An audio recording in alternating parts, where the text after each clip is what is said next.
Hola hermanos, que tengan un recontra hiper mega saludazo con doble Z, saludazo de Cusatón Aritmon. Bienvenidos a un nuevo video. Oremos hoy a nuestro Padre Eterno, Padre Santo, que nuestras lámparas permanezcan encendidas en todo momento y ardiendo fervientemente, que no se apaguen ni por un segundo, mucho menos cuando justo en ese momento tú estás estudiando nuestro caso en el cielo y de repente encuentres que nuestra lámpara está apagada y quedemos despojados para siempre de la salvación eterna, porque nuestra lámpara no tiene el aceite necesario para que se mantenga encendida en todo momento. Y es así que de repente el tiempo de intercesión ha llegado a su fin, justo cuando decidimos apagar por un momentico nuestras lámparas. Padre amado, que nunca ocurra así. Manténnos siempre despiertos y siempre con mucho aceite en nuestras lámparas. En nombre de Jesús, amén. De verdad, hermanos, que estos no son tiempos como para darnos unas vacacioncitas de la ley de Dios, porque justo tal vez esté ocurriendo el juicio sobre tu vida y tal vez justo en ese momento la intercesión para ti ha llegado a su fin. En ese caso, de repente, tu caso ha sido juzgado, ha sido hallado falto y has quedado por fuera de la salvación eterna. ¡Plop! ¡Wow, hermanos amados! ¡Cuántas verdades les he revelado! Sin embargo, el mundo duerme el sueño aletargado de las vírgenes necias.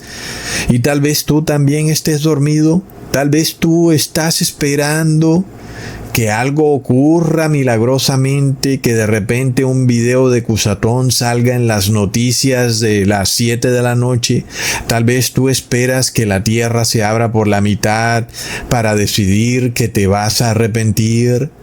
Mucho cuidado, ¿verdad, hermanos? Porque tal vez eso nunca ocurra, o tal vez si llegare a ocurrir, ya será demasiado tarde. Tal vez ya habrás perdido tu salvación eterna. Y de repente, aunque estés vivo, tienes nombre de muerto. Recontra plop. Hermanos amados, todos vimos lo que ha ocurrido en Venezuela. Es una señal del fin, en una movida sin precedentes de parte de Estados Unidos, que nos revela de forma indudable que Estados Unidos será el jugador principal en los movimientos proféticos, y aquellos pastores que se llenaban la boca diciendo que sería Rusia, o que sería China, o que sería Irán, la nación o las naciones que desatarían la marca de la bestia o el Armagedón, esos pastores han quedado totalmente humillados en sus profecías que nunca se cumplen, porque es indudable que será desde Estados Unidos que se decrete el número, el nombre y la marca de la bestia. Es apenas obvio que debe salir cada uno de esos decretos de la nación más poderosa del mundo. De otra manera, si supongamos que ese decreto saliera de Rusia, pues obviamente que Estados Unidos se le opondría. Supongamos que el decreto saliera de Irán o de Turquía, Estados Unidos le diría no vamos a aceptar ese tal decreto del número, de la marca o del nombre de la bestia, ¿verdad, hermanos? El decreto tiene que salir de una nación a la que nadie es capaz de hacerle oposición, y hoy en día esa nación es solamente Estados Unidos. Y lo que es peor, esto ya ocurrió. Durante el 2020 vimos un decreto de Estados Unidos, fue la operación Warp Speed. ¿Y qué hizo el mundo entero? Obedecer. Hermanos, Rusia obedeció, Irán obedeció, Turquía obedeció, China obedeció, inclusive Norcorea obedeció. Tú lo puedes nombrar el país que quieras.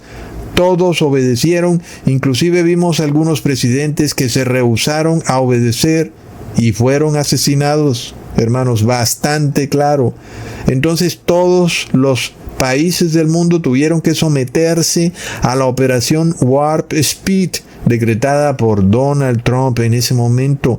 Ahora vemos otro movimiento más impresionante, ¿verdad, hermanos? Ahora Trump ha capturado a un presidente de Sudamérica.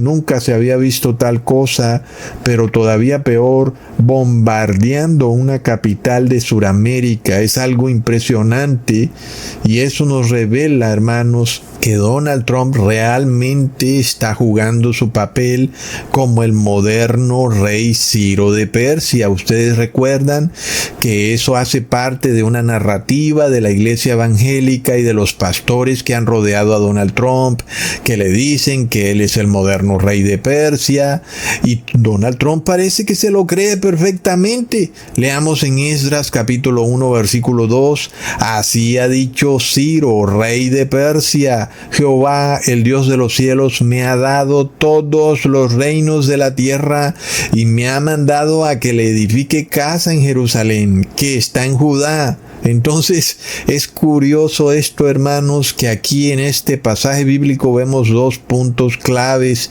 Primero, el rey Ciro dice que Dios lo ha delegado para reconstruir el segundo templo judío. Y luego él dice que Dios le ha dado todos los reinos de la tierra.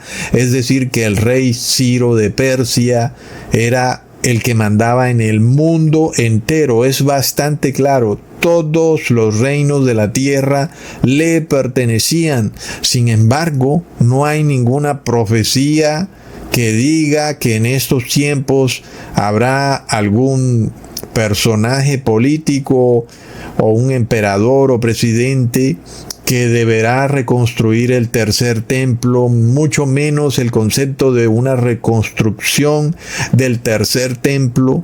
Sin embargo, de nuevo, el presidente Donald Trump está siendo auspiciado por los falsos pastores de la iglesia evangélica para que él reconstruya el tercer templo, y le dicen a Trump: tú eres el moderno rey Ciro de Persia. Y Trump dice: yo reedificaré el tercer templo. Y luego también dice: todos los reinos de la tierra me pertenecen, sea Rusia, China o Venezuela. Soy dueño de todos esos reinos.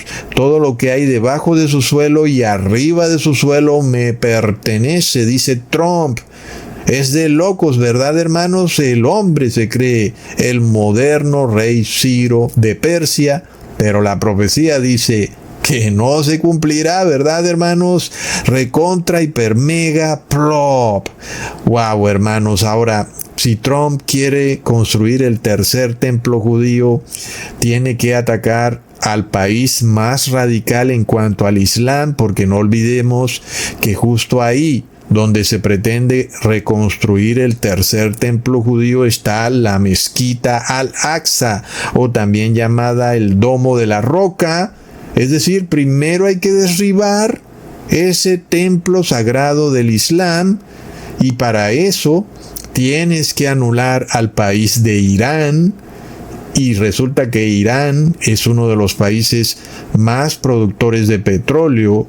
Entonces, si Estados Unidos llegara a desatar una guerra en contra de Irán, Irán pudiera dejar de producir el petróleo, y eso desestabilizaría por completo no solo a Estados Unidos, sino al mundo entero. Pero ahora la cosa ha cambiado, ¿verdad?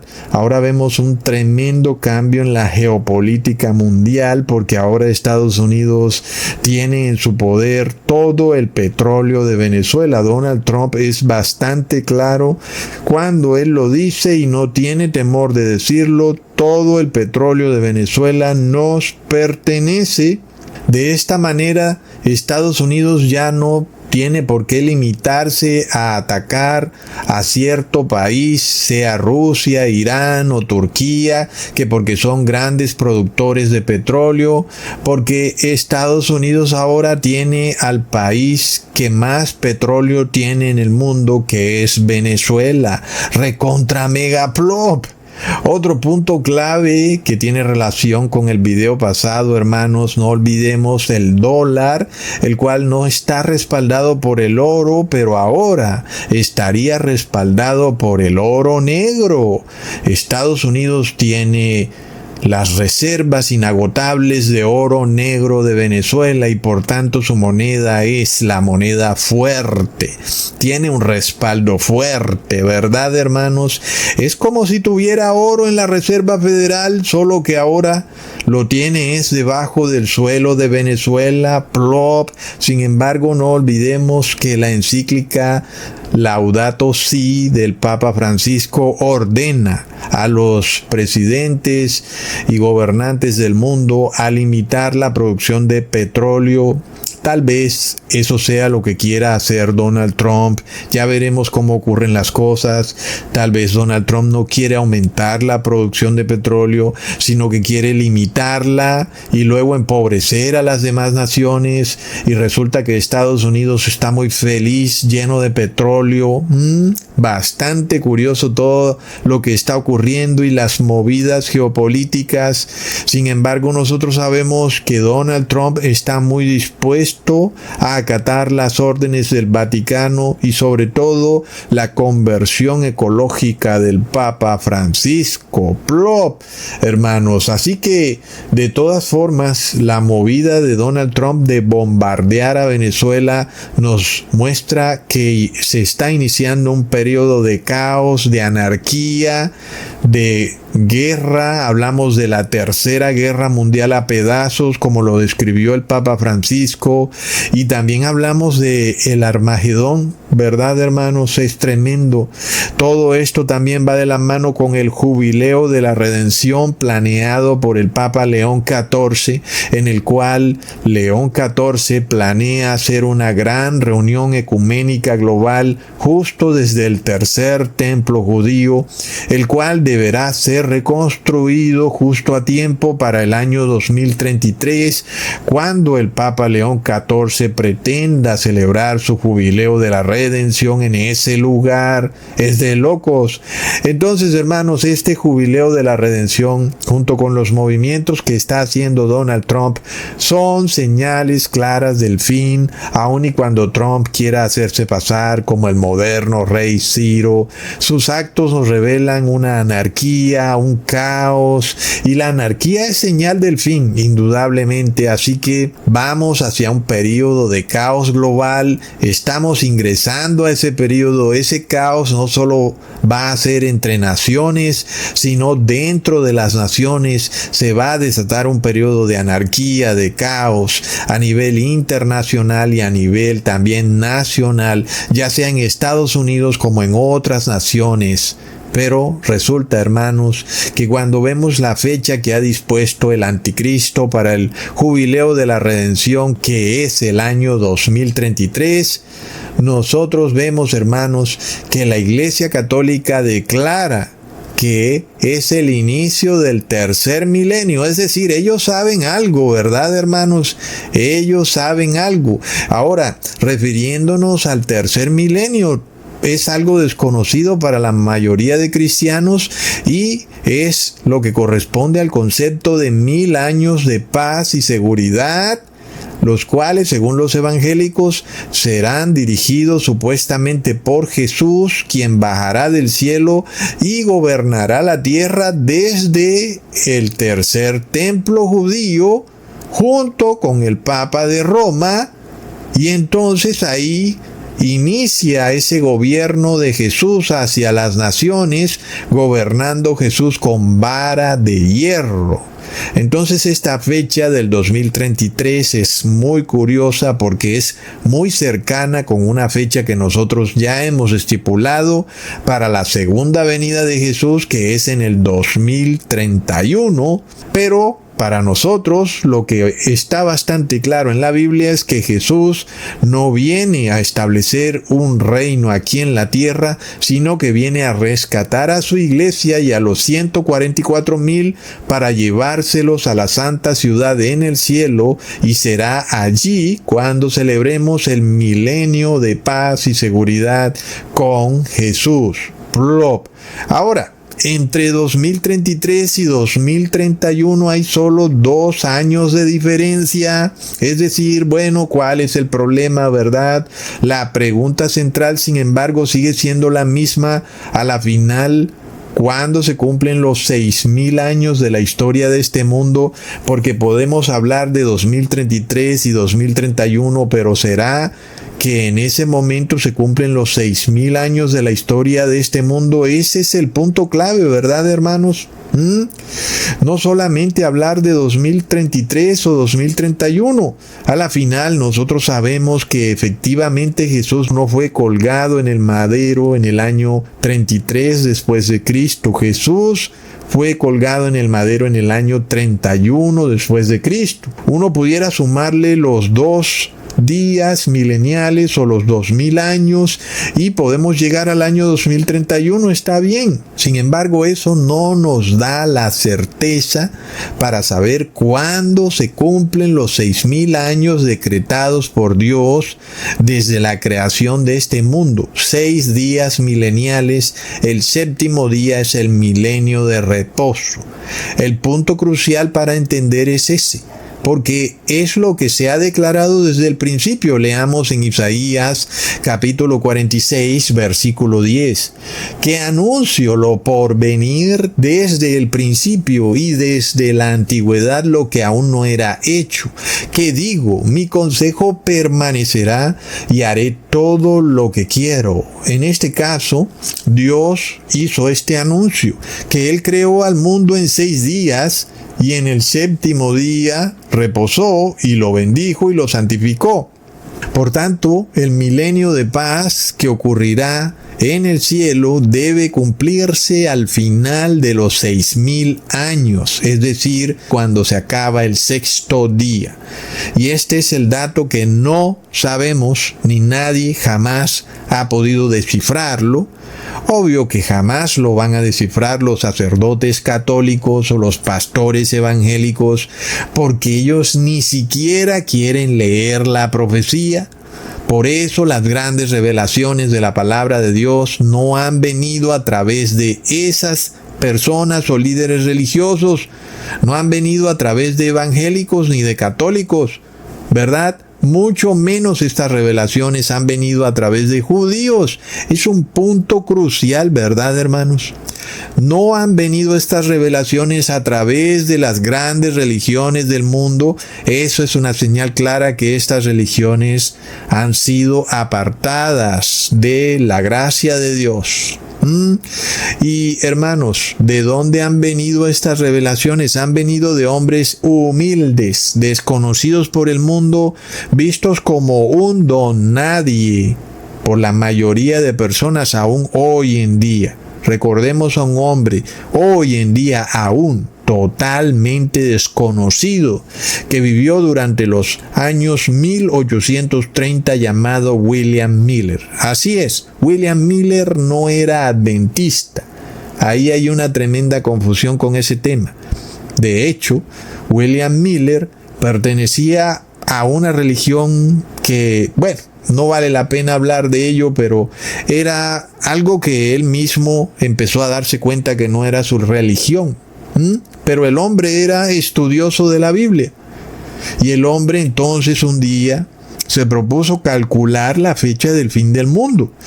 Para eso ese hombre trató de averiguar cuándo deberían cumplirse los 6,000 años de la historia de este mundo decretados desde el inicio de la creación. Este mundo no va más lejos de 6,000 años. Es un punto clave, ¿verdad, hermanos? Ese es un dato certero. Por eso quien calcule esos 6 días o esos 6 milenios puede tener una gran certeza de cuándo es el fin de los tiempos. Porque es que aquí ya no hay vuelta de hoja, hermanos. Es decir, la persona que sepa exactamente cuándo se cumple el 6º día o 6º milenio. No hay vuelta de hoja. Al acabarse el 6º milenio, viene el 7º milenio. Viene Jesús a rescatar a su pueblo. No hay vuelta de hoja. Por eso William Miller De repente empezó a contar las edades de Adán y de sus hijos, y luego las edades de los hijos de sus hijos, iniciando con Adán, Set, Enosh, Cainán, Mahalalel, Yared, Enoc, Matusalén. Luego llegó el diluvio, luego Shem, el hijo de Noé. De repente engendró Arfaxad, luego Salá, luego Eber, Peleg, Reú, Serug. Y bueno, ahí termina un primer bloque generacional que llegó hasta el año 1850. Decimos año no refiriéndonos a una fecha, sino a un periodo de tiempo. Llegó hasta 1850 años. Es decir, en ese punto el mundo ya llevaba 1850 años de creado. Entonces así continuó William Miller con su estudio, sumando edades de cada descendiente, y él pretendía llegar hasta Jesús, y luego le sumaría los 2 milenios o los 2 días para llegar hasta el fin del 6º milenio, ¿verdad? Entonces es bastante clave lo que él estaba haciendo. Su metodología estaba perfectamente correcta y eso lo guiaba a él a buscar el final de ese 6º milenio. En este caso, hermanos, nosotros tenemos una pequeña dificultad cuando queremos saber las fechas específicas de cada evento. Por decir un ejemplo, cuando nació Noé, ¿verdad? O cuando nació Reú o Serug. A pesar de que nosotros tengamos que ya han transcurrido 1850 años de la historia del mundo, eso no quiere decir que Serug nació en el año 1850. Son dos aspectos distintos, porque el periodo de tiempo de nuestra cronología está dividido en antes de Cristo y después de Cristo. Entonces, tenemos una complicación adicional que está bien que exista, ¿verdad? De repente, tal vez, si no tuviéramos esas complicaciones, cualquiera pudiera saber cuándo viene Jesús en su segunda venida. Y de repente entonces actuarían mucho más hipócrita de lo que actúan hoy en día. Entonces ya vemos que nadie ha podido hacer el cálculo. William Miller trató de hacer el cálculo y vamos a mostrar que se equivocó, pero que su error estuvo guiado por Dios para que fuera una bendición en vez de una maldición. Y eso nos lleva a un punto clave, hermanos. Esto es supremamente clave. Porque cuando nosotros escuchamos la propaganda nefasta de los líderes religiosos de que alguien ha establecido una fecha de la segunda venida de Jesús y ellos se burlan de esa persona, pero jamás se nos explica bajo qué concepto esa persona ha establecido esa fecha. Ese es un punto clave, ¿verdad? Pues dime, ese que ha establecido una fecha de la segunda venida de Jesús, ¿en base a qué lo ha hecho? ¿En base a sueños? ¿En base a visiones? ¿En base a susurros angelicales? Pues si es así, yo no le creo nada. Si tú me dices que esta persona ha hecho el cálculo de los 6 días mileniales y sabe o logró encontrar cuándo es el fin del 6º día, entonces ahora sí yo puedo creerle a esa persona. Así que si vamos a definir una fecha de la segunda venida de Jesús, que sea en base a cálculos de eventos, números y fechas que Dios dejó en su palabra. ¿Verdad, hermanos? No me vengas con que tuviste una visión, un sueño o cosas así. Nosotros debemos tener un cálculo certero y real en base a un escrito está, no en base a sentimentalismos, ni de que a mí me parece que esto está caliente y que Cristo viene pronto. ¡Plof! No, hermanos, ¿verdad que no? Así que William Miller hizo un cálculo matemático de forma reposada pero certera, ¿verdad? Y él empezó desde las edades de Adán, cuando engendró el hijo, luego el otro y el otro, ¿verdad? Y hasta este momento William Miller ha sido el único en tratar de hacer el cálculo de los 6 días mileniales para tratar de saber cuando llegamos al fin del sexto milenio y debemos pasar al séptimo milenio, ¿verdad? Es un punto clave, hermanos. ¿Por qué no lo han estado haciendo las otras religiones, los católicos, los evangélicos, verdad?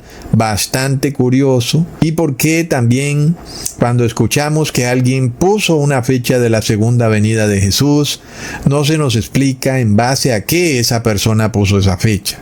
Una cosa es decir que fue en base a una visión y otra cosa es decir que fue en base a un estudio detallado de los descendientes de Adán. Entonces, hermanos, ¿quién podrá decirnos a nosotros que somos tontos al establecer una fecha de la segunda venida de Jesús si nosotros hacemos lo mismo que hizo William Miller? Tratar de establecer un cálculo matemático con base en lo que está escrito en la Biblia de cuándo debería venir Jesús en su segunda venida, como debe ser, pues es la palabra de Dios. Se supone que Dios debió en su palabra advertirnos de cuándo será su segunda venida. Así que el método que usa William Miller es correcto, ¿verdad? Pues buscar en la palabra de Dios para saber cuándo viene Jesús, y lo hace de la manera correcta. Primero empieza cuando Adán engendra a su primer hijo y empieza poniendo una tabla y sumando las edades de cada uno de los descendientes cuando engendran hijos, y eso lo va llevando a obtener un rango de tiempo que nos va revelando fechas importantes que podemos ver en esta tabla que les estoy mostrando. Esta tabla hace parte de los cálculos que hizo William Miller, y bueno, son cálculos que los puede hacer cualquier persona hasta cierto punto, porque más adelante sí se complica un poco con respecto a este cálculo, y creo que ahí sí tiene él todo el mérito del mundo, porque ahí sí ya nadie más ha podido hacer lo que él ha hecho.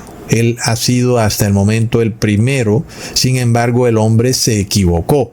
Entonces, bueno, tiene su mérito, pero luego viene el error, ¿verdad, hermanos? Todo esto que les estoy mencionando hace parte de mi séptimo libro, que es el que estoy escribiendo actualmente, en donde voy a hablar de este tema y donde voy a mostrar estos cálculos de una manera más detallada, más detenida. Y bueno, es un libro que va a ser también apoteósico, impresionante. Todo el mundo debería leerlo, pero nadie lo va a leer. Es de locos.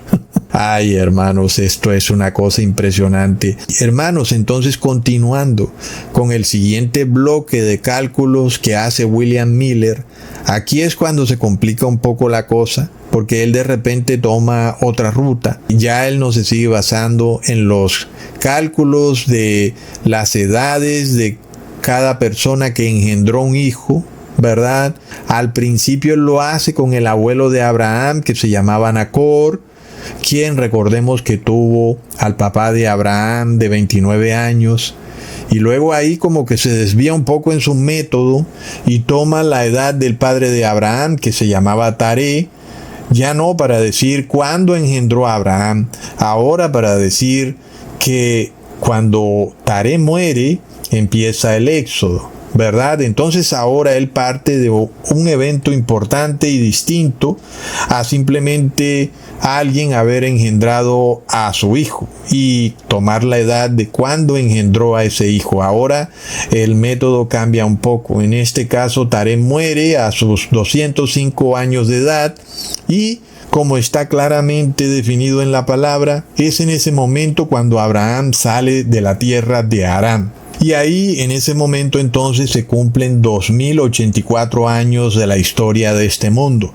De nuevo, no queriendo decir que ese es el año 2084, ¿verdad, hermanos? Sino que han pasado 2084 años. Y este punto es clave, porque el éxodo del pueblo hebreo, según los apóstoles, no duró 400 años, sino que duró 430 años. Y para que eso pudiera ser posible, pues tenemos que contar desde que muere el papá de Abraham, que se llamaba Taré, Es en ese momento que Abraham recibe la orden de parte de Dios de salir de la tierra de Harán, la cual no podemos confundir con la tierra de Ur de los Caldeos, de la cual él ya había salido. ¿Verdad, hermanos? En ese momento, cuando Abraham sale de la tierra de Harán, inicia el éxodo. Leamos en Hechos capítulo 7, versículo 2 al 4. Y él dijo: varones, hermanos y padres, oíd, el Dios de la gloria apareció a nuestro padre Abraham, estando en Mesopotamia, antes que morase en Harán. Y le dijo: sal de tu tierra y de tu parentela, y ven a la tierra que yo te mostraré. Entonces salió de la tierra de los caldeos y habitó en Harán, y allí, muerto su padre, Dios le trasladó a esta tierra, en la cual vosotros habitáis ahora. ¿Verdad? Y esto también lo confirmó el apóstol Pablo en Gálatas capítulo 3, versículo 17. Esto pues digo, el pacto previamente ratificado por Dios para con Cristo, la ley que vino 430 años después, no lo abroga para invalidar la promesa. De manera que el éxodo inicia cuando muere el papá de Abraham, cuando Abraham está en la región de Harán. ¿Verdad, hermanos? Leamos en Génesis capítulo 12, versículo 5. Tomó pues Abraham a Sarai su mujer y a Lot hijo de su hermano y todos sus bienes que habían ganado y las personas que habían adquirido en Harán, y salieron para ir a la tierra de Canaán. Y a tierra de Canaán llegaron. Luego sigue el señor Miller en su conteo, ¿verdad? Él lleva la cuenta de cuánto tiempo Israel estuvo en el desierto. Luego sigue con el sacerdote Elí, luego el sacerdote Samuel, luego viene el rey Saúl, luego el rey David, luego Salomón, luego hasta cuando el pueblo de Jerusalén es capturado por el rey Nabucodonosor y tiene que pasar 70 años cautivo en Babilonia. Sigue el conteo entonces de los reyes persas, en el cual ya han pasado 3.700 años de la historia de este mundo. Y no olvidemos que el decreto para restaurar a Jerusalén fue emitido en el año 457 a.C., como está bastante claro en el libro de Daniel, por lo cual el señor Miller le sumó los 457 años a los 3.700, lo cual le dio 4.157 años, punto en el cual él establece que ahí nació Jesús. Luego, a los 457 años le sumó el año en el que él estaba viviendo, que era el año 1840, y eso le dio una edad de la tierra de 5.997 años, lo cual significaba que faltarían 3 años para que se acabara el mundo, porque se cumplía los 6 días mileniales o los 6.000 años de la historia de este mundo, es decir, desde el año 1844 empezaría el 7º milenio, el milenio de reposo, ¿verdad? Bastante tremendo, hermanos. Por tanto, el señor William Miller dijo: recontra recorcholis, el mundo se acaba en el año 1843. Y ante semejante despliegue de cálculos, el señor Miller empezó a anunciar la segunda venida de Jesús por todas partes, a través de los medios que tuviera disponible, a través de conferencias, periódicos, en fin, y por supuesto, en aquellas épocas que eran mucho mejores que estas, las personas le creyeron. Un grupo bastante grande de 200,000 personas empezó a creerle y a seguir a William Miller. Y bueno, ¿quién pudiera culparlos, verdad? Porque el cálculo es bastante impresionante así a primera vista, sin estudiarlo bien. Bueno, hermanos, uno no sabe qué pasaba en esas épocas, si las personas no tenían la información a la mano, o las Biblias, o no había la luz suficiente. Bueno, No se sabe, pero las personas de repente a primera vista vieron que todas las matemáticas cuadraban y por tanto asimilaron que en efecto Jesús venía el 21 de marzo de el 1843 y de repente se empezó a dar un reavivamiento, las personas empezaron a arrepentirse, las personas que tenían bares o tabernas las cerraron. Y bueno, hermanos, creo que en parte es algo muy bueno, ¿verdad? En esa época eran cientos de miles de personas las que empezaron a seguir a William Miller, cosa que no pasa hoy, ¿verdad? Hoy la cosa es a otro precio. Ecusatón ha predicado muchísimas más verdades que las que predicó William Miller y no hay ni 100 personas que sigan el mensaje de Ecusatón y que deseen obedecer la ley de Dios y de verdad arrepentirse, incluyendo el diezmo, incluyendo no comer lo inmundo, incluyendo guardar el día de reposo, es decir, guardando toda la ley de Dios.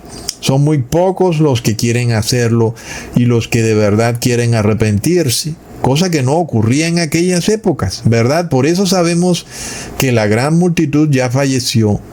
Esto es bastante claro y lo podemos ver día a día en este mundo. Así que yo creo que ese dato en sí mismo nos revela, hablando de que hoy en día nadie quiere arrepentirse aún y cuando hay muchas más revelaciones.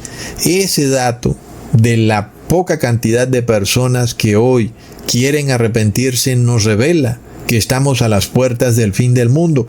Pero de nuevo, hermanos, ¿cuándo? ¿Verdad? Puede ser en 5 años, en 10 años, en 20 años. Sin embargo, esa es la pregunta clave. A la final, ¿cuándo es el fin del 6º milenio? Después de todo, por ejemplo, en el caso de el señor Miller, las matemáticas aparentemente cuadraban. Hoy para nosotros es evidente que él cometió algunos errores, pues ya ha pasado tiempo y hay mucha más información, el conocimiento ha aumentado, como lo dijo el profeta Daniel, ¿verdad? Y por eso vemos algunos errores en lo que él hizo. Pero en ese tiempo, cuando llegó la fecha del 21 de marzo de 1843, las personas esperaron todo el día la segunda venida de Jesús. Llegó la noche, luego dijeron un momento, todavía no ha llegado la medianoche, todavía estamos al 21 de marzo, y luego llegó la medianoche y Jesús no llegó. Sin embargo, de nuevo, uno puede ver que el movimiento sí era guiado por Dios, ¿verdad? Porque el cálculo del señor Miller es casi perfecto, casi, ¿verdad? Uno puede ver unos errores que él cometió. Sin embargo, uno ve que este error que él comete fue guiado por Dios. Muy claro, ¿verdad, hermanos? ¿Y por qué? Porque en ese momento, aquellos que creyeron en ese mensaje inicialmente y vieron que Jesús no vino, se amargaron tremendamente y se volvieron a sus pecados, perdieron su fe por completo, empezaron a comer y a beber y a golpearse, es decir, hermanos, repudiaron la fe. Pero los que, a pesar de que Jesús no vino cuando ellos lo esperaban, siguieron fuertes en su fe, esas personas fueron inundadas con el Espíritu Santo y de repente empezaron a tener revelaciones, en especial un señor llamado Samuel Snow. Él recibió una revelación que le decía que aunque los 6,000 años de la historia de este mundo no vencían en el año 1843, lo que sí estaba por ocurrir era el cumplimiento de la profecía de las 2300 tardes y mañanas, la cual caía exactamente en el año 1844. Ahí es donde uno puede ver que el error fue guiado por Dios. Porque es de locos, ¿verdad, hermanos? Que el hombre se equivoque justo en la víspera de una fecha tan clave de la doctrina bíblica y del trabajo de Jesús en el templo celestial. Así que es de locos. Obviamente la mano de Dios estaba guiando a William Miller y lo llevó a que se equivocara porque su error lo llevaba a otra verdad más importante para el tiempo en el que vivía William Miller. Era la verdad que él necesitaba ver de otra manera distinta, de una manera en la que no fuera él el que la calculaba, sino que fuera Dios el que le revelaba que este año de 1844 era crucial. Leamos en Daniel capítulo 8 versículo 14. Y él dijo: hasta 2300 tardes y mañanas, luego el santuario será purificado. Esta purificación del santuario era la que debía ocurrir el 22 de octubre de 1844, lo cual quería decir que Jesús estaba pasando del lugar santo al lugar santísimo en su templo celestial, y debido a eso él empezaba su labor de expiación de los pecados de la humanidad. Jesús empezaba el día simbólico de la expiación, dándole cumplimiento a la fiesta del día de la expiación.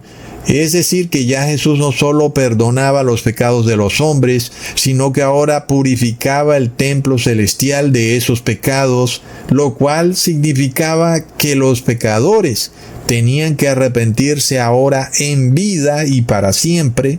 De otra manera, sus pecados no serían limpiados del templo celestial. ¿Cuál era la diferencia con antes de que Jesús entrara al lugar santísimo? De que algunas personas podían morir en algún tipo de error y Jesús lo toleraba porque esas personas no tenían la información suficiente para asumir sus errores, y Jesús no estaba expiando los pecados del templo, porque Jesús solamente estaba ministrando en el lugar santo del santuario celestial. Pero cuando Jesús pasa del lugar santo al lugar santísimo, entonces ahora Jesús tiene que limpiar o expiar el lugar santísimo de todos los pecados. Y para las personas que están vivas, eso significa arrepentirse de todo pecado que han cometido y dejar de cometer pecados. Porque en el momento que sus pecados son expiados, esa persona no puede volver a pecar, porque ya Jesús limpió el templo de todos los pecados y no lo va a volver a contaminar nuevamente, otra vez con pecado. ¿Verdad, hermanos? Es decir, Jesús está poniéndole fin a su labor de expiación, lo cual coincide indudablemente con el fin del sexto día.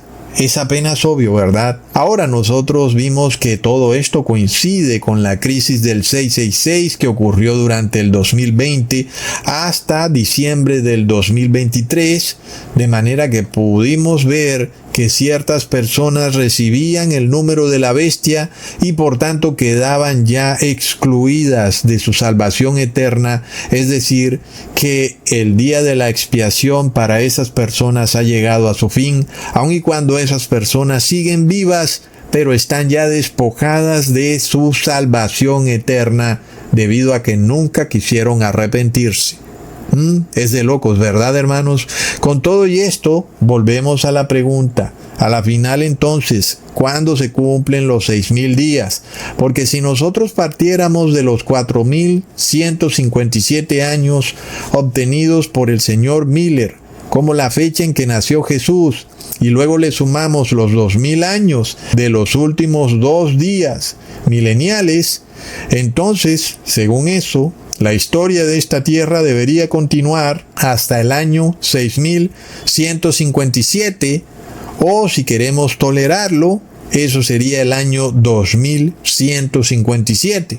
Es decir, hermanos, que todavía hay rato para seguir pecando, ¿verdad? Si eso fuera así. Recordemos la profecía de Oseas capítulo 6, versículo 2. Nos dará vida después de 2 días. En el tercer día nos resucitará y viviremos delante de él. Más claro no canta un gallo, hermanos, pongamos atención, porque al final de los 2 días viene la resurrección, ¿verdad? Por tanto, es como obvio que estos 2 días se cuentan desde que Jesús murió en el madero y luego hasta el final, cuando luego empieza el tercer día. El tercer día es cuando Jesús resucita a la gran multitud y a los que han muerto de parte de los 144,000 y se lleva a todos esos santos junto con los que estén vivos para la santa ciudad.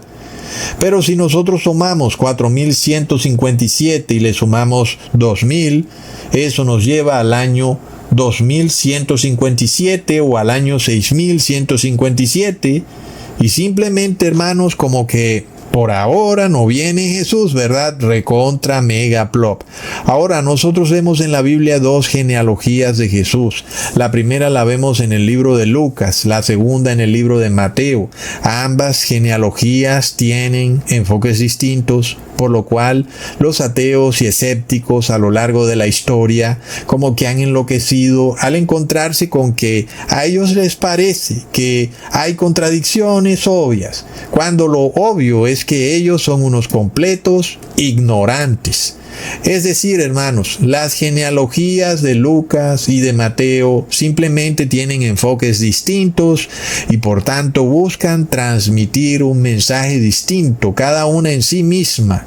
En este caso, Lucas buscaba establecer un linaje biológico para Jesús hasta el rey David, pero Mateo buscaba establecer un linaje legal para Jesús hasta el rey David. Así que uno puede ver que Lucas se va por la descendencia de Jesús a través de María, pero Mateo lo hace a través de José. Asimismo, Lucas registra el linaje hasta Adán, pero Mateo solo lo hace hasta Abraham. Luego Lucas parte de Jesús hacia atrás, pero Mateo parte de Abraham hacia adelante hasta llegar a Jesús. Asimismo, Mateo usa la expresión engendrar para revelar un punto de vista legal, pero Lucas usa la palabra hijo de para revelar un punto de vista biológico. Luego Lucas traza un linaje materno, pero Mateo traza un linaje paterno. Mateo dice que el esposo de María, que fue José, fue engendrado de Jacobo. Pero Lucas dice que el esposo de María, que fue José, es hijo de Elí. Sin embargo, aquí no hay confusión ni contradicción. Esto no significa que aquí Lucas o Mateo se equivocaron. En este caso, Elí pudo ser hermano de Jacob, quien tal vez murió y su hermano le sacó descendencia a Jacob, y esa descendencia fue José, que fue el esposo de María. O tal vez Elí pudo ser el padre de María, y cuando se dice que José es hijo de Elí, no quiere decirse que literalmente José haya tenido que ser engendrado por Elí, así como de Jesús se decía que era hijo de David, y eso no quería decir que Jesús literalmente fuera engendrado por David.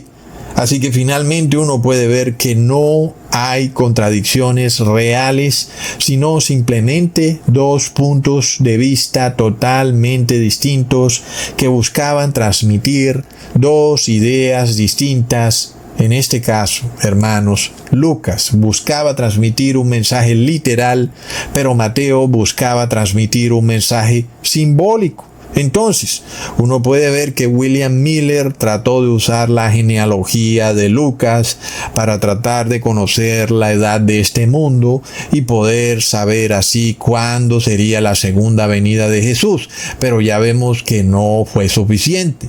Parece ser que falta cierta información. Hasta cierto punto uno puede ver que los datos son correctos, pero a la final no contamos con las edades de todos los nombres que dice Lucas. Tampoco contamos con las edades de los reyes persas mencionados por William Miller en su cuenta.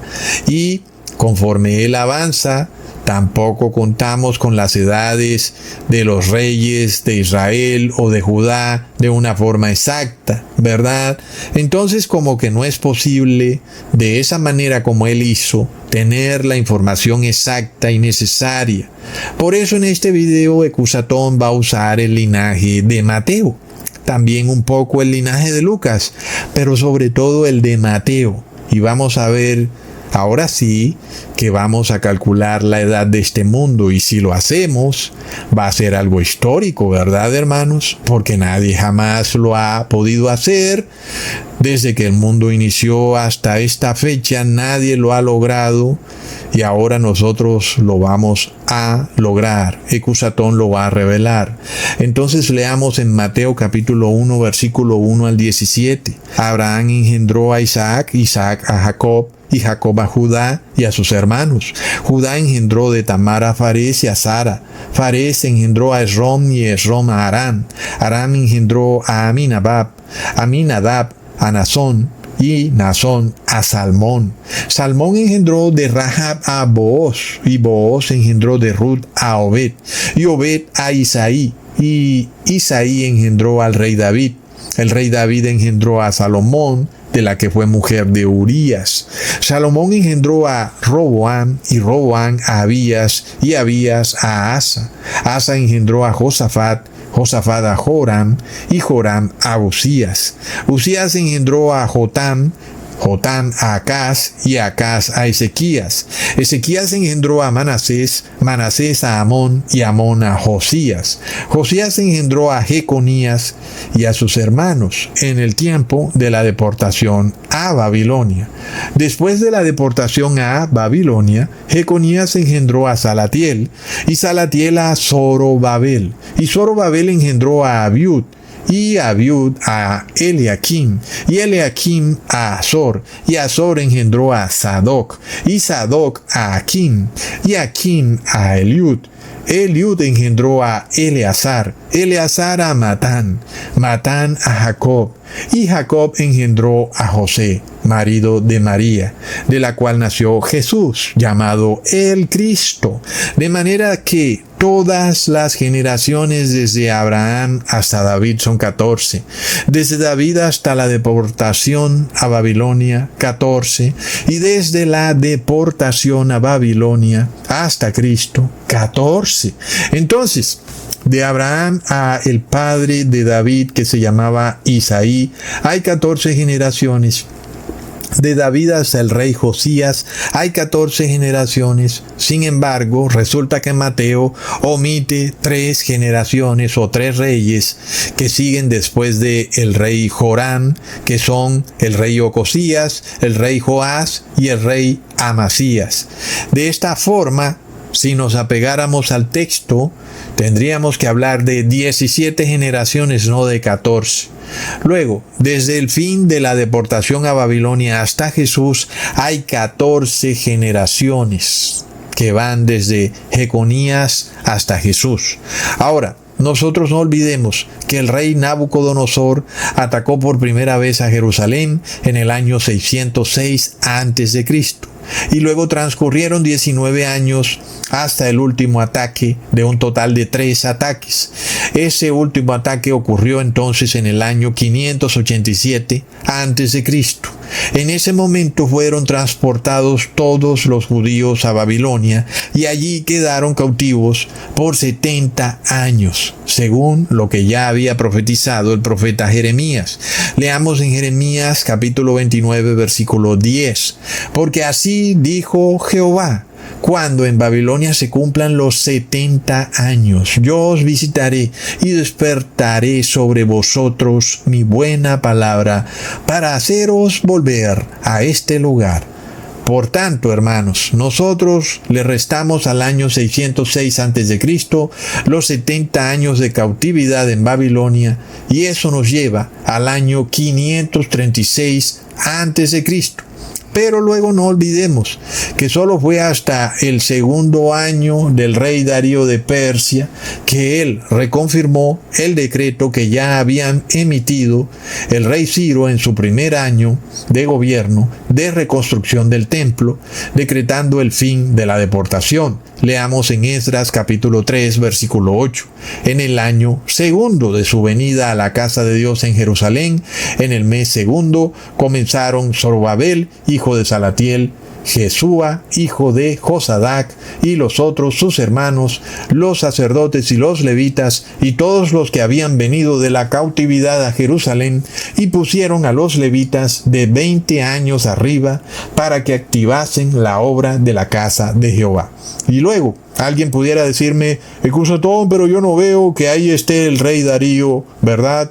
Vamos al profeta Ageo en el capítulo 1, versículo 1 al 2, en el año segundo del rey Darío, en el mes sexto, en el primer día del mes, vino palabra de Jehová por medio del profeta Ageo a Zorobabel, hijo de Salatiel, gobernador de Judá, a Josué, hijo de Josadac, sumo sacerdote, diciendo, así ha hablado Jehová de los ejércitos, diciendo, este pueblo dice, ¿no ha llegado aún el tiempo de que la casa de Jehová sea reedificada? Bastante claro. Ahora, le restamos entonces esos 2 años al año 536 antes de Cristo, y eso nos lleva al año 534 antes de Cristo, cuando finalmente acaba ese periodo de la deportación a Babilonia. Entonces es desde ahí, según la genealogía de Mateo, que empiezan las 14 generaciones hasta el Mesías. Así que si cada generación tiene 40 años, eso nos muestra que deberían haber pasado 560 años desde el fin de la deportación a Babilonia hasta el Mesías. Así que si nosotros le restamos al año 534 a.C. los 560 años de las 14 generaciones, eso nos lleva al año 26 después de Cristo. Pero como pasamos por el año 0, eso nos lleva al año 27 después de Cristo, cuando Jesús es bautizado por Juan el Bautista. Por tanto, se confirma, hermanos, se confirma que es correcto que tomamos 40 años por cada generación y multiplicamos 40 por 14, ¿verdad? Está confirmado. Mateo dice que hay 14 generaciones entre Abraham y David, y luego desde David hasta el inicio de la deportación hay otras 14, o sea, 560 años. Y como ya vimos, se confirma que desde el fin de la deportación hasta Jesús también hay 560 años o 14 generaciones. Entonces, ¿qué tal si nosotros pudiéramos devolvernos desde Jesús hasta Abraham y así saber la fecha exacta en que nació Abraham? Entonces podríamos devolvernos hacia atrás usando la genealogía de Lucas, ¿verdad? Ya no haciéndolo desde Jesús hasta Abraham, porque ya vemos las complicaciones que hay con los reyes persias o con los reyes de Israel y de Judá, pero ahora, si nosotros podemos llegar hasta Abraham, pues es mucho más fácil partir desde Abraham hasta Adán, porque ahí sí todas las edades están supremamente claras. Así que si hacemos eso, nos saltaríamos el problema en el que incurrió el señor William Miller de tratar de tomar las edades de esos reyes persas, ¿verdad? Y bueno, hermanos, de nuevo vuelvo y repito, el error de William Miller estuvo claramente guiado por Dios, pero nosotros sí nos vamos a guiar solamente por lo que dice la Biblia, ¿verdad? Así que vamos a tratar de saltarnos todos esos problemas de los reyes del pueblo de Israel o del pueblo de Judá y también de los reyes de Persia. Así que si nosotros multiplicamos las 42 generaciones que van desde Abraham hasta el Cristo por los 40 años que ya vimos que dura cada generación, pues eso nos da un espacio de tiempo de 1680 años. Y según lo que dice Mateo, de nuevo, ese es el tiempo que hay desde Abraham hasta el Mesías, lo cual quiere decir que si nosotros tomamos el año 27 después de Cristo, que ya está probado, que es el año en el que apareció el Mesías y que fue ungido por Juan el Bautista, ahora le restamos los 1680 años. Eso nos lleva al año 1653. Pero como pasamos por el año 0, eso nos lleva al año 1654. Plop.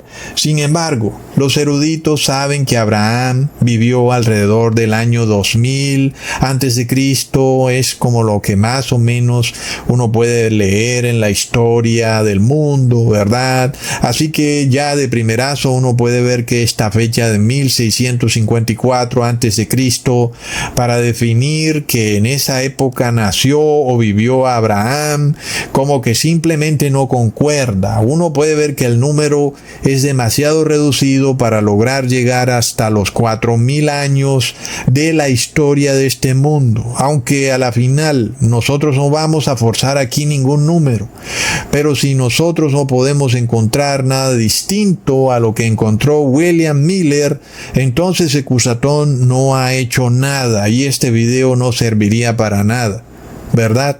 Luego hay un problema adicional. Recordemos que Mateo deliberadamente se vuela 3 generaciones, ¿verdad? Que son las de los reyes Ocosías, Joás y Amasías. Y es otro punto curioso, porque ahí los ateos se enloquecen y dicen, hay un error en la Biblia, Mateo se equivocó, pero ya vamos a ver cómo es la cosa, ¿verdad? Otro punto curioso es que Lucas parte de la genealogía de Natán, el hijo de David, pero resulta que Mateo parte de la genealogía de Salomón, que también es hijo de David y que fue rey de Jerusalén. Y luego tenemos el otro punto clave y es que uno no puede pretender, obviamente, que cada persona que hizo parte del árbol genealógico de Jesús, vivió exactamente 40 años, ¿verdad? Pues es como bastante irracional. O pensar que cada uno de los que integraron su árbol genealógico engendraron un hijo a los 40 años. Eso también sería bastante absurdo de creer. Sin embargo, esto sí es lo que dice Mateo, que hay 14 generaciones desde Abraham hasta David, luego otras 14 generaciones desde David hasta la deportación de Babilonia y otras 14 generaciones desde el fin de la deportación a Babilonia hasta Jesús. El número es pasmosamente impresionante, hermanos, si tú no puedes ver la mano de Dios aquí, pues tienes un problema en tu mente, no puedes pensar claramente, tu cerebro está atrofiado por el ataque químico. Porque, hermanos, ya vimos que la última parte, la parte en la cual nos basamos desde el fin de la deportación a Babilonia hasta Jesús, se cumplió al pie de la letra. Ya contamos las 14 generaciones y en efecto llegamos hasta el Mesías en el año 27 después de Cristo. Y eso es algo de locos, hermanos. Es decir, ¿cómo puede ser que exactamente hay 14 generaciones? Sin embargo, Mateo dice que Jeconías es engendrado por Josías antes de la deportación a Babilonia y plop, resulta que Jeconías debería o debe estar incluido entre las 14 generaciones que transcurren después de la deportación a Babilonia hasta Jesús. Lo cual no tendría lógica alguna si asumimos todo desde un punto de vista absolutamente literal. Empezamos a tener esos pequeños problemas, ¿verdad, hermanos? Y si nosotros hiciéramos así, seríamos como los ateos que no pueden entender lo simbólico de lo literal o lo literal de lo simbólico. Y es como la mente de estas personas es plana en cuanto al mundo espiritual y ellos no pueden entender nada de lo espiritual. Pero ojo, lo curioso aquí de este caso es que Dios está dando prueba matemática, pero no basándose en eventos literales o en genealogía literal. Se está basando en una genealogía simbólica, que es real, pero es simbólica. Y es real porque la genealogía es tal cual la está mencionando Mateo. Es decir, legalmente Jesús puede ser rastreado hasta Abraham, pero es simbólica porque no están las 14 generaciones descritas por Mateo. Es decir, tampoco vemos que efectivamente cada generación engendró a los 40 años, ¿verdad?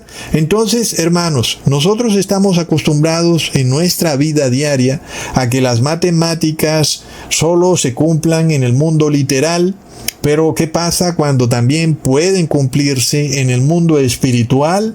Bueno, ahí sí uno puede ver la mano de Dios, ¿verdad? Es decir, si esto es cierto, lo que dice Mateo, que hay 14 generaciones desde Abraham hasta David, luego desde David hasta la deportación a Babilonia y luego desde la deportación a Babilonia hasta Jesús, entonces, hermanos, Dios es más cierto como que el agua moja, y si Dios no existe, entonces el agua no moja. Plop. Ay, hermanos, esto es de locos. Por tanto, hermanos, nosotros establecemos esta premisa, que Mateo está hablando desde un punto de vista simbólico, ¿ok? El punto en el cual la matemática es clara, pero las generaciones son simbólicas. Esto, entonces, nos revela puntos muy, pero muy importantes, ¿verdad? Ya vimos que Mateo se salta algunos reyes dentro de sus generaciones, y por eso Josías engendró a Jeconías antes de la deportación de Babilonia. Aquí no hay ningún error, hermanos. Aquí Mateo nos está mostrando que él habla de forma simbólica. Bastante curioso, ¿verdad, hermanos? Es como si Mateo hubiera dejado una cascarita, como si él hubiera hecho todo esto para que alguien dijera: ¿qué es lo que tú me estás queriendo decir, Mateo? ¿Verdad? Yo no creo que tú no vas a saber de lo que estás hablando. Tú eres un erudito, tú sabes muy bien de lo que hablas. ¿Por qué estás diciendo esto de esta manera? ¿Verdad? Pero los ateos, ustedes saben cómo son los ateos, son tontos. Ah, se equivocó Mateo. El hombre era un erudito, hermanos, no cometía errores. Miremos entonces, hermanos, que no podemos encontrar la edad de Abraham simplemente como niños, tomando todas las generaciones y restándoselas al año anterior que Jesús es bautizado. Así nada más, ¿verdad? Eso evidentemente no tiene lógica, aunque a primera vista pareciera que es lo que da a entender Mateo. Pero si tú estudias, te das cuenta que la genealogía de Mateo es simbólica, no es literal. Si tú te pones a entenderla de forma literal, caes en un callejón sin salida, en un precipicio del que nunca vas a salir. Entonces debemos estudiar a Mateo de forma simbólica. Y por eso, hermanos, aquí viene otro punto clave, que es de locos. Cuando Mateo habla de Abraham o de David, Mateo no se refiere específicamente a cuándo nació Abraham o a cuándo nació David. Se refiere a un evento que ocurre en la vida de Abraham o en la vida de David. De locos, hermanos. ¿Por qué? Porque Mateo está hablando de forma simbólica. Miremos lo que Mateo dice. Leamos el versículo 17. De manera que todas las generaciones desde Abraham hasta David son 14. Desde David hasta la deportación a Babilonia, 14. Y desde la deportación a Babilonia hasta Cristo, 14. Ok, de acuerdo con eso. Cuando Mateo dice desde Abraham hasta David o desde David hasta la deportación a Babilonia, Mateo no quiere decir que específicamente el conteo debe iniciar desde que nació Abraham o desde que nació David, sino que Mateo hace referencia a un evento que ocurrió durante la vida de Abraham o durante la vida de David. En este caso, nuestro interés en este video está en encontrar cuál es el evento al que pudo referirse Mateo, bajo el cual él llama a Abraham, ¿verdad?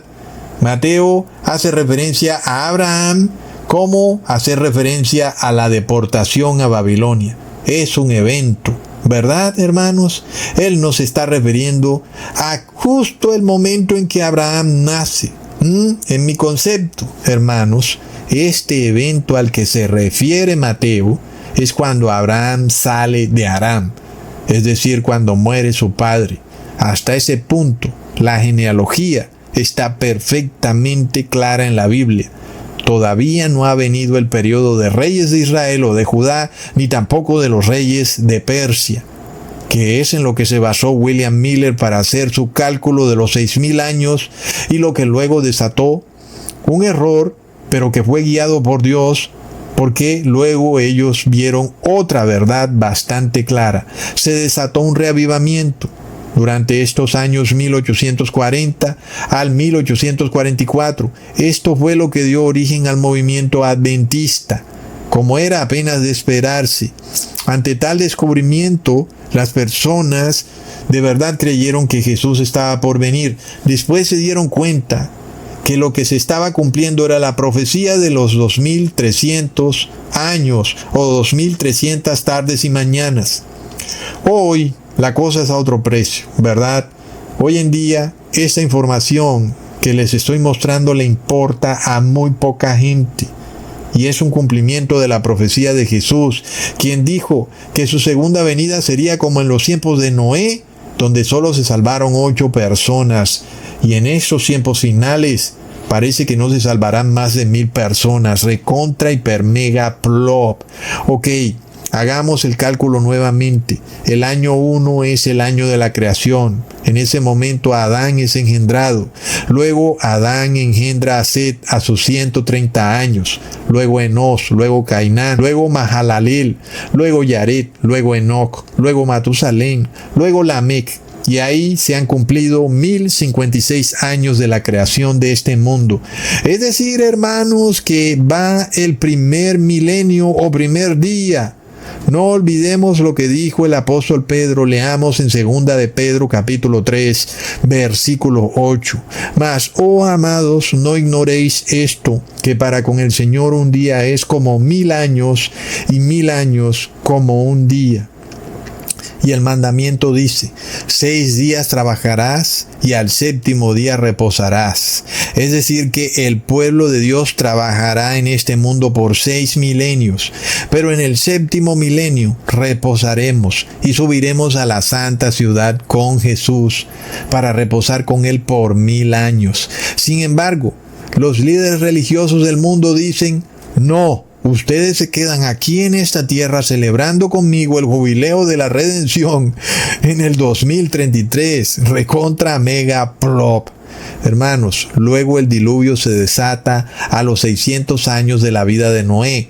El diluvio dura 1 año. Finalmente pasan 2 años y Sem tiene su primer hijo, que se llamó Arfaxad, quien engendra de 35 años a Sala, luego Eber, luego Pelec, luego Reú, luego Serug, y luego llegamos al año 1850. Sin lugar a ninguna duda, ¿verdad, hermanos? Finalmente nace el abuelo de Abraham, quien a los 29 años engendra al papá de Abraham. Aquí es donde todo cambia. Aquí ya no nos vamos a guiar por la genealogía de Abraham, Isaac, Jacob, etc., sino por un evento donde el papá de Abraham fallece en la región de Aram. En dicho caso, se nos revela de forma contundente en la palabra que Taré fallece a los 205 años. Y es en ese momento que Abraham sale de Aram para ir a la tierra de Canaán.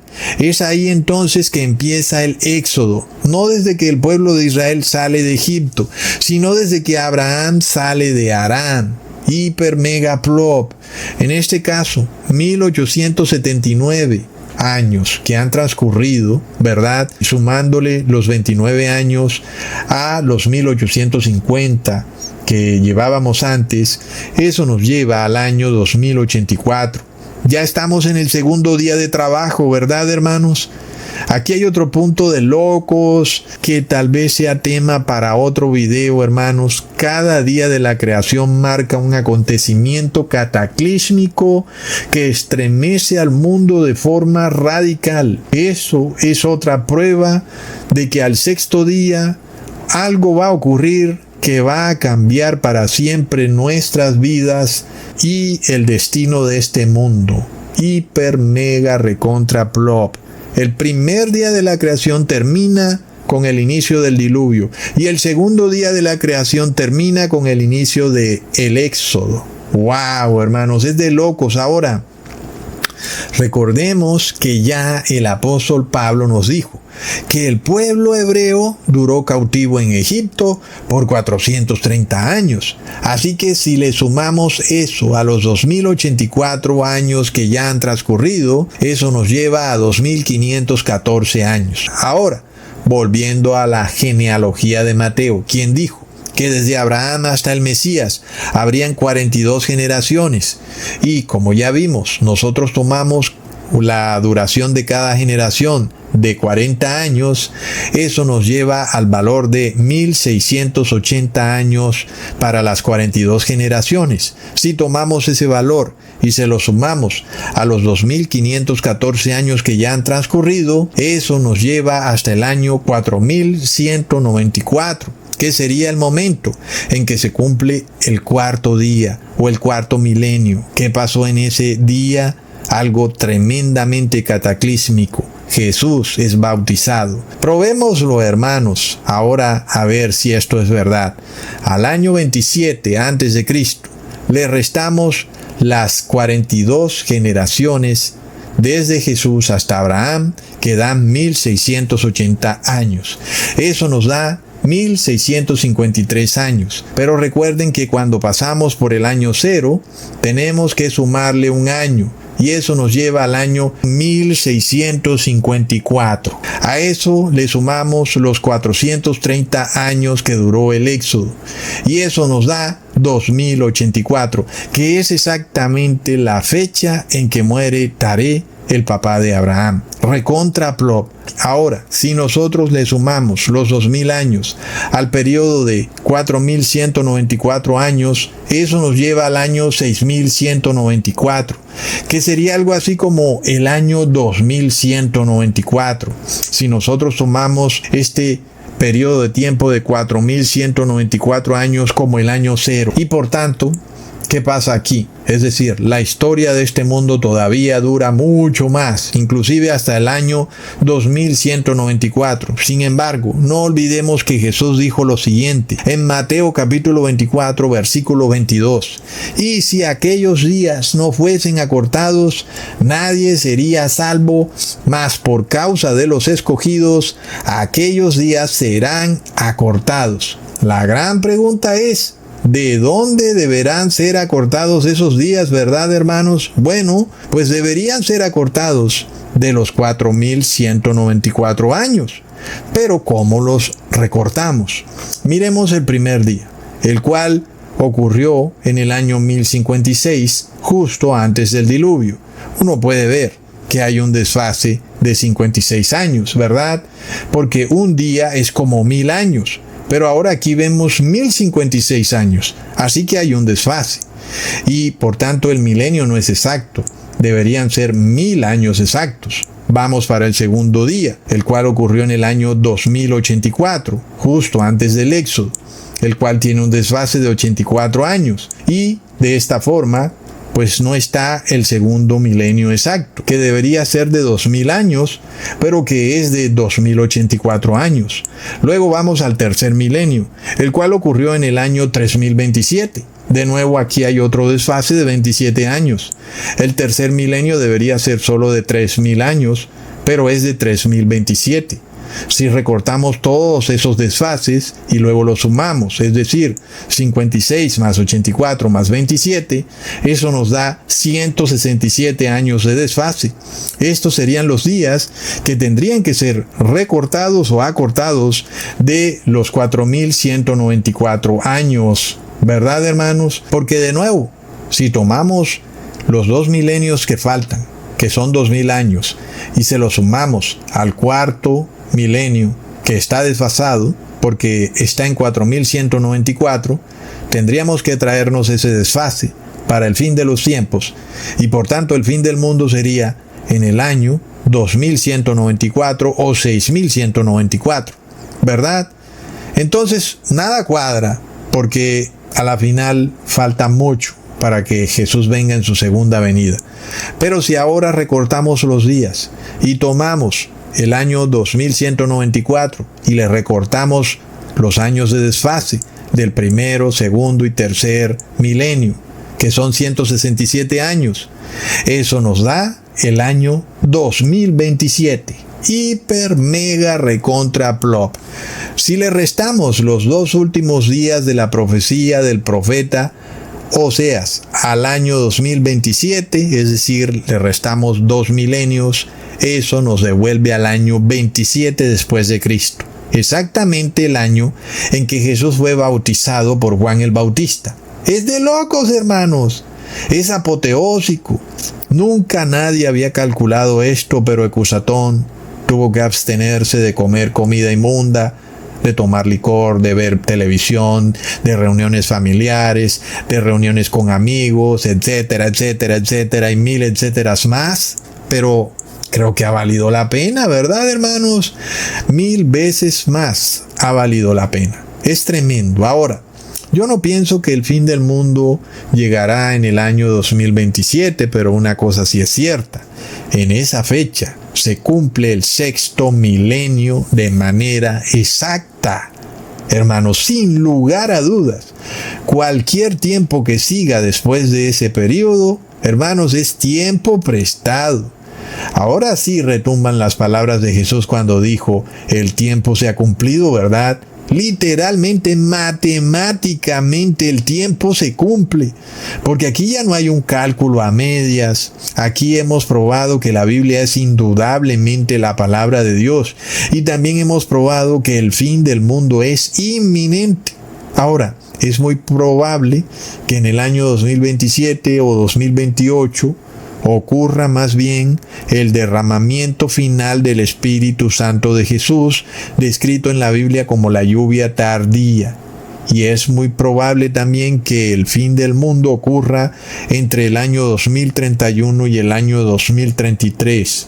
No parece ser que vamos a llegar al año 2033, sobre todo porque ahora es el Papa de Roma quien establece un punto final, un tal jubileo de la redención. Asimismo, también se prueba de forma irrefutable el año 457 a.C. como el año en que el rey Artajerjes pasó el decreto para restaurar a Jerusalén. ¿Verdad, hermanos? No hablamos del decreto para reedificar el segundo templo. Hablamos del decreto para reedificar a la santa ciudad, lo cual prueba de forma irrefutable que la profecía de las 2300 tardes y mañanas, que fue la que tuvo lugar en el año 1844, es 100% verídica, como está establecida por William Miller y por algunos adventistas. Porque, hermanos, si nosotros tomamos este año de 457 a.C. y le restamos las 2300 tardes y mañanas, eso nos lleva al año 1843, que es el año en que William Miller pensó que el mundo se iba a acabar. Sin embargo, lo que William Miller no vio o no se dio cuenta, tal vez, es que como pasamos por el año cero, hay que sumarle eso a 1843 como si fuera un año, y eso nos lleva a la fecha 1844, que no es cuando el mundo se iba a acabar, es cuando Jesús pasa del lugar santo al lugar santísimo. Y como en el lugar santísimo está el arca del pacto, y resulta que dentro del arca del pacto está la vara de Aarón que reverdeció, y una urna de oro con maná, y las 2 tablas de piedra, lo cual quiere decir que la ley de Dios sigue válida hasta el fin del mundo, hermanos. Porque el 4º mandamiento no solo es un mandamiento sobre reposar un 7º día de la semana en sábado, el 4º mandamiento es también una profecía para reposar en el milenio. 6 milenios trabajarás, al 7º milenio reposarás. Por tanto, los que reposan en el 7º día de la semana, que es sábado, son los que van a reposar indudablemente en el 7º milenio con Jesús, en la santa ciudad. Y nosotros estamos viendo que este milenio llega a su fin en el año 2027. Sin embargo, no olvidemos que el Imperio Romano intentó destruir a Jerusalén en el año 66 después de Cristo, pero en ese momento algo pasó y los ejércitos se retiraron, solo para volver 4 años más tarde con tropas más grandes a cargo del general romano Tito en el año 70 después de Cristo. Y sabemos que Jesús, comparó la destrucción de Jerusalén con la destrucción final del mundo, es decir, con el Armagedón. Por eso uno puede esperar que en estos tiempos finales existan también 4 años de retraso, ¿verdad? Y si tomamos el año 2027 y le sumamos los 4 años, eso nos lleva al año 2031, año en que se cumple de forma perfecta el final de los 2 días o 2 milenios, cuando Jesús resucita al día tercero, ¿verdad? Y también ahora, en el 2027 o 2031 más bien, al final del segundo día y al inicio del tercero, Jesús resucita a la gran multitud y a los que han muerto, que tal vez sean parte de los 144,000, y los reúne en las nubes para llevárselos con aquellos que estén vivos y sean santos a la santa ciudad. Entonces, hermanos, nosotros vemos que tal vez uno desea que esto se retrase un poco. Tal vez uno quisiera que la historia de este mundo llegara un poco más lejos hasta el año 2040. Sin embargo, hermanos, es indudable que después de que pasemos el año 2031, hermanos, literalmente no veo cómo este mundo pueda continuar según lo que ha ocurrido en la historia bíblica en el pasado, ¿verdad? Cuando nosotros vemos que William Miller tuvo un error, pero ese error lo llevó a otra verdad que tal vez él no hubiera visto y que además de todo no hubiera sido proclamada con la fuerza como fue proclamada, ¿verdad? Esta profecía de las 2300 tardes y mañanas que luego muestra la celebración simbólica del día de la expiación por parte de Jesús en el templo celestial y que inicia el 22 de octubre de 1844. De repente, si no se hubiera predicado de esa forma, las personas no la hubieran asimilado de la manera en cómo fue asimilada.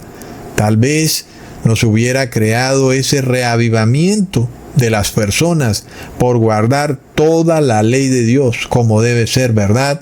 Uno puede ver que Dios sí guió a William Miller para que hiciera un 70% del trabajo de forma perfecta y que tal vez se equivocara en un 30%, pero ese error lo llevó a una tremenda verdad, hermanos. Ahora nosotros estamos en la verdad en un 100%. Estamos calculando el fin de los 6 milenios en el año 2027 con un posible retraso hasta el año 2031. Ahora, puede que este retraso sea un poco más lejos, porque de nuevo los eventos se repiten. Puede que las personas digan: oh, estamos en el 2027, nada pasa. No, espérate al 2031. Oh, estamos en el 2031, nada pasa. ¿Sabes qué? De nada me ha servido todo lo que he hecho. Voy a volver a hacer lo que quiera. Voy a comer, voy a beber licor. Voy a dejar de guardar los mandamientos de Dios. Y ahí muchas personas van a ser probadas, ¿verdad, hermanos? Entonces, nosotros recordamos la advertencia de Jesús para los impíos. Jesús viene como un ladrón en la noche. Cuando tú apagas tu lámpara, ¿verdad? Pensando que tienes tiempo, no te olvides que Jesús te sorprende, de manera que tú no vas a ser más astuto que Jesús, ¿verdad, hermanos? Ah, sí, ya Ecusatón me dijo más o menos el tiempo, 2027, 2031, pues no funciona de esa manera, porque aún hoy hay personas que han escuchado a Ecusatón y tienen el 666 por no apercibirse. Y sabemos que siguen las crisis de la marca y el nombre de la bestia. Hermanos, es de locos. Entonces, cuando vengan estas fechas y tal vez no pase nada, este pueblo tiene que mantenerse fiel. Este pequeño remanente, hermanos, el pequeño grupito, tiene que mantenerse firme aún y cuando parece que Ecusatón se equivocó. Yo pregunto, ¿y cómo me equivoqué? Hermanos, si hemos calculado todo al pie de la letra, ¿verdad, hermanos? Nosotros no tenemos como que por qué caer en este tipo de confusiones ya. Es decir, llegó el 2027, punto. ¿Por qué no ha venido Jesús? Bueno, sabemos que es una prueba. O llegó el 2031. ¿Por qué no ha venido Jesús? Es una prueba, ¿verdad? Pero muéstrame otra fecha distinta a la que he calculado. Hermanos, no hay manera. Matemáticamente estamos llegando al mismo evento que desató el reavivamiento en el año 1840 al año 1843, con la diferencia de que esta vez no vamos a ver ese movimiento, ni tal cantidad de personas, ni vamos a ver prácticamente nada. Ahí va a haber una gran diferencia, pero además, otra diferencia es que William Miller se equivocó y Ecusatón no se equivocó. La gloria es para Dios, porque Dios es quien me ha guiado. Sin embargo, yo no me he equivocado, hermanos. Y si hay algún error, verifica el video y muéstramelo. Estaré más que gustoso de corregirlo, ¿verdad? Pero cuando tú revisas lo que ocurrió con William Miller, los medios masivos masónicos del engaño dicen que fue el gran chasco, un gran fiasco, una gran derrota. Ahí lo puedes encontrar en Wikipedia, ¿verdad? Para los que tenemos la lámpara encendida, nosotros no andamos en oscuridad, nosotros sabemos de qué se trata todo, ¿verdad? Burlarse del pueblo de Dios. Pero ya vemos que no hubo ningún fracaso, hermanos. Solo los ignorantes piensan que hubo un fracaso en cuanto a lo que descubrió William Miller. Él llegó a la profecía de las 2300 tardes y mañanas sin querer llegar a ella, ¿verdad? Nosotros no hemos llegado a este conocimiento por error. Nosotros estamos dando prueba matemática irrefutable, hermanos. Y ahora vemos que estamos al borde del fin del mundo. Es hora de que tú empieces realmente a componer tu vida. Y no sé si ustedes recuerdan un video donde tomamos aquella vez en ese video ese acontecimiento de Donald Trump parándose enfrente de la estatua de Juan Pablo II en Washington en junio del 2020. Y de ahí Ecusatón hizo un cálculo y dijo: bienaventurados los que lleguen al 2026. Y hoy tú has llegado al 2026 y tú tienes esta información. Eres bienaventurado porque conoces el fin del sexto día y cuándo empieza el séptimo milenio. Hoy Ecusatón te lo revela a ti y al mundo entero. Te ha mostrado la manera en que lo ha calculado y te ha revelado la edad exacta del mundo basándome exclusivamente en lo que está en la Biblia, llegando finalmente al año 2027. Pero en este caso es importante entender que lo que ocurrió en el año 1844 se va a repetir aún para el año 2027 y tal vez también para el año 2031. Es decir, que el Espíritu Santo de Jesús va a descender solo sobre aquellos que lo buscan fervientemente, sobre los que su fe es probada cuando el año pasa y no parece ocurrir nada, pero se siguen aferrando a su fe, así como ocurrió con este gran chasco, donde muchas personas dijeron: no sigo más con esto. Pero otros se aferraron a su fe y sobre ellos fue derramado el Espíritu Santo de Jesús. Esto es lo mismo que se va a repetir para el año 2027 y para el año 2031. ¿Verdad, hermanos? Sobre todo para los que rechazan la Trinidad o este concepto de que hay tres poderes en el cielo, para los que rechazan a este tercer Dios idolátrico llamado Espíritu Santo, para los que rechazan el domingo como día de reposo, para los que purifican sus cuerpos de todo lo inmundo, para los que se aferran a la fe, aún y si hay una decepción, un gran chasco, para ellos se dará la gran manifestación del Espíritu Santo de Jesús y nadie más se va a dar cuenta. Tú no vas a esperar que va a haber un anuncio en los periódicos del mundo, o mucho menos va a salir en televisión, que tal o cual hermano recibió la lluvia tardía, ¿verdad? Aun y cuando tengas ese hermano a tu lado, tú no te vas a dar cuenta, porque tú no puedes engañar a Dios. No pienses que, yo voy a saber cuándo mi hermano recibe el Espíritu Santo de Jesús y voy a estar pendiente y entonces ahí sí voy a hacer todo lo posible para arrepentirme. Pues no funciona de esa manera. Aún estando tú dentro de este ministerio, aún y si tuvieras a alguien de este ministerio a tu lado, no podrías darte cuenta si esa persona está recibiendo el Espíritu Santo de Jesús. Jesús esto lo dijo bastante claro. Nadie puede discernir cuando alguien está recibiendo el Espíritu Santo de Jesús. Así que no te engañes.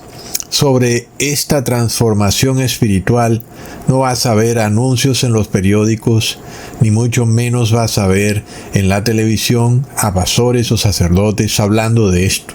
Así como tampoco viste nunca alguna noticia en la radio o en la televisión sobre lo que ocurrió en el año 1844, ¿verdad? Inclusive aún hoy en día, para el 90% de las personas, esto es desconocido. Aún, cuanto más este video será totalmente desconocido para el 99% de las personas. Inclusive, aun y si hubieran pastores que hablaran de la segunda venida de Cristo, porque por ahí hay algunos que proponen como fecha tentativa el año 2027. Pero sabes, a la final ellos solamente están sumando los 2 últimos milenios al año en que Jesús recibió el Espíritu Santo cuando fue bautizado por parte de Juan el Bautista. Pero no han probado nada. Las personas que los siguen a estos pastores no tienen la certeza de que qué es lo que verdaderamente ocurre en el año 2027. Nosotros ahora sí la tenemos. Nosotros sabemos que el 6º milenio ha llegado a su fin.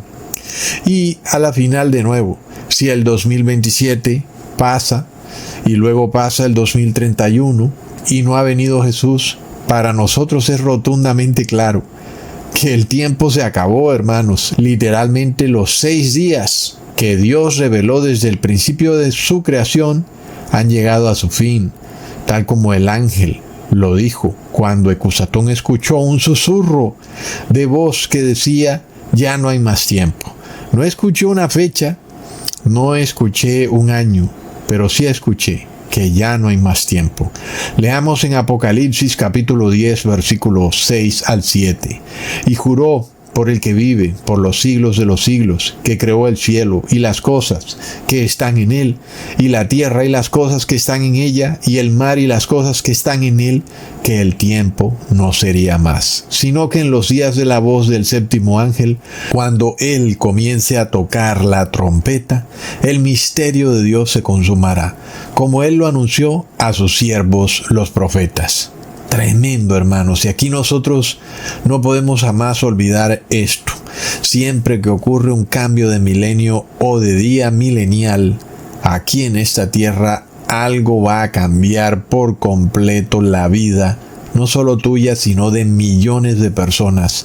En el primer día ocurrió el diluvio, en el segundo día ocurrió el éxodo, en el tercer día probablemente se establecieron los reyes en Israel, en el cuarto día vino Jesús, en el quinto día el cristianismo fue usurpado por el Sacro Imperio Romano, luego ocurrió el cisma entre la Iglesia Romana de Occidente y la Iglesia Ortodoxa de Oriente, y luego desde el año 1000 empezaron a formarse las cruzadas cristianas, esta nefasta doctrina de que el cristianismo es predicado a punta de espada, de sangre y fuego, recontra plop. Y después del quinto día sigue el sexto día, y en el sexto día vemos la inteligencia artificial que está por cambiar de forma radical la manera como tú vives en este mundo, el colapso del papel moneda, el colapso del Sacro Imperio Romano, el fin de Babilonia, el fin de la libertad de conciencia y de expresión. Tremendos cambios se avecinan, recontra plop. Así que, hermanos, queramos o no queramos, Vamos a un fin de milenio y vamos a ver cambios radicales en nuestra sociedad, pero el cambio más radical de todos es que Jesús viene a rescatar a su iglesia del terrible colapso que se avecina a este mundo, el fin de la sociedad como la conocemos, y es de locos. Ahora yo pregunto, ¿qué te detiene a ti de arrepentirte de una vez por todas ante tal cantidad de pruebas? ¿Acaso aquí estamos bailando o pataleando en el piso de una iglesia? ¿O aquí estamos bailando dando palmas como bebés o hablando glosolalia como los niños de brazos? Da, dada, tata, bata, mata, arata, plop. ¿Verdad que no, hermanos? Ecusatón te está dando pruebas contundentes, rotundas, pruebas que son cálculos matemáticos que nadie puede refutar, calculadas de forma estricta, de manera que es imposible que desde Moisés, que escribió la Torá, o el Pentateuco, o pasando por el rey David, que escribió los Salmos, luego Jeremías, Isaías y Ezequiel, que profetizaron la destrucción del primer templo, luego, ¿qué decir de Daniel, que estuvo cautivo en Babilonia? ¿Qué decir de Esdras, que fue testigo de los decretos del rey Artaxerxes, del rey Ciro y del rey Darío? Y finalmente Jesús, que nace en el año 27 después de Cristo.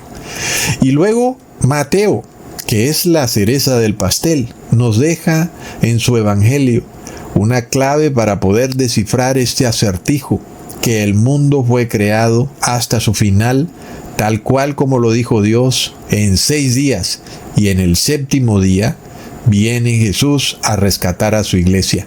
Es literalmente imposible, hermanos, que tantas personas concuerden en diferentes épocas de tiempo con números, que todos esos números encajen perfectamente en este gran rompecabezas, para que luego, un año antes del 2027, Ecusatón los calcule y pruebe de forma irrefutable que el 6º día finaliza en el año 27 después de Cristo.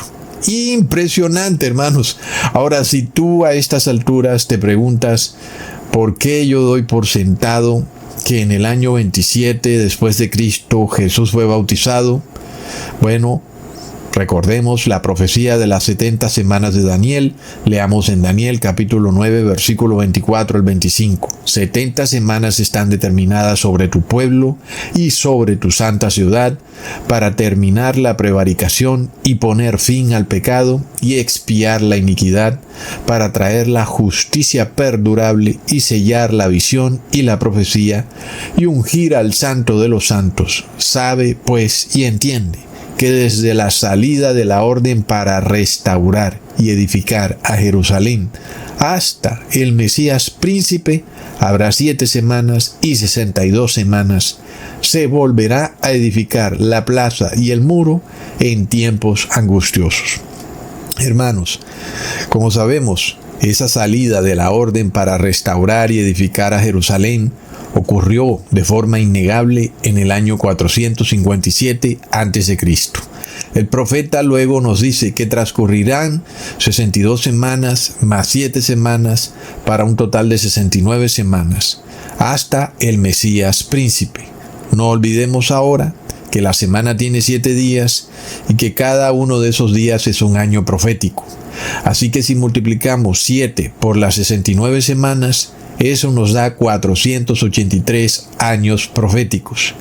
Luego, si restamos esos 483 años a la fecha de 457 a.C., eso nos lleva al año 26 después de Cristo, pero como hemos pasado por el año 0, eso nos lleva al año 27 después de Cristo, año en que el Mesías príncipe es ungido por Juan el Bautista. De ahí que la fecha a la que se refiere Mateo cuando declara que hay 14 generaciones desde el fin de la deportación de Babilonia hasta Cristo, tiene que ser la fecha que va desde el año 534 hasta el año 27 después de Cristo. No hay vuelta de hoja, lo cual se confirma matemáticamente, como ya lo vimos. Pero aquí hay otro punto clave. Si nosotros no tuviéramos la profecía de las 70 semanas, para partir desde la fecha del año 27 después de Cristo e ir hacia atrás hasta Abraham, como lo hicimos durante este video, recordemos, hermanos, que aún podemos hacer el cálculo, porque podemos partir desde la muerte del padre de Abraham, que es Taré, lo cual quiere decir que cuando muere Taré, ya han pasado 2084 años de la historia de este mundo. Ahí es desde donde inicia el Éxodo. Por tanto, pasan 430 años que se los sumamos a los 2084 años. Eso nos lleva a los 2514 años de historia de este mundo. Luego siguen las 42 generaciones, cada una de 40 años, que nos revela Mateo, lo cual nos da 1680 años. Si le sumamos ese número a los 2514 años, eso nos da 4194 años de la historia de este mundo. Pero ahora, recordemos que tenemos que anular el desfase en cada milenio. En el primer milenio tenemos un desfase de 27 años, en el segundo milenio un desfase de 84 años y en el tercer milenio tenemos un desfase de 56 años.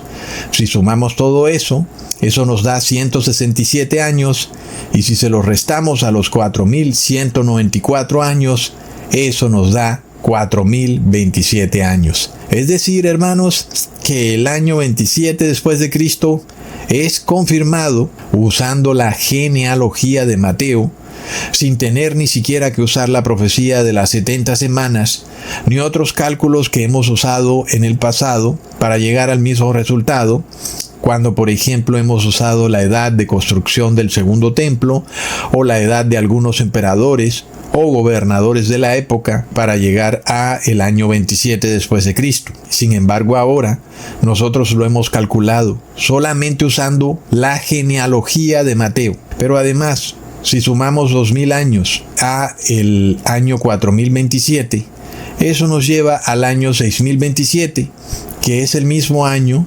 2027, en el cual se cumple el sexto milenio de forma irrefutable e irreversible, hermanos.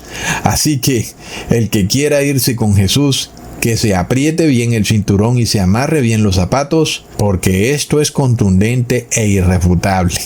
Y bueno, hermanos, no me extiendo más para que puedan estudiar y entender este video y sobre todo, hermanos, para que sea de gran bendición para ustedes y sus familiares.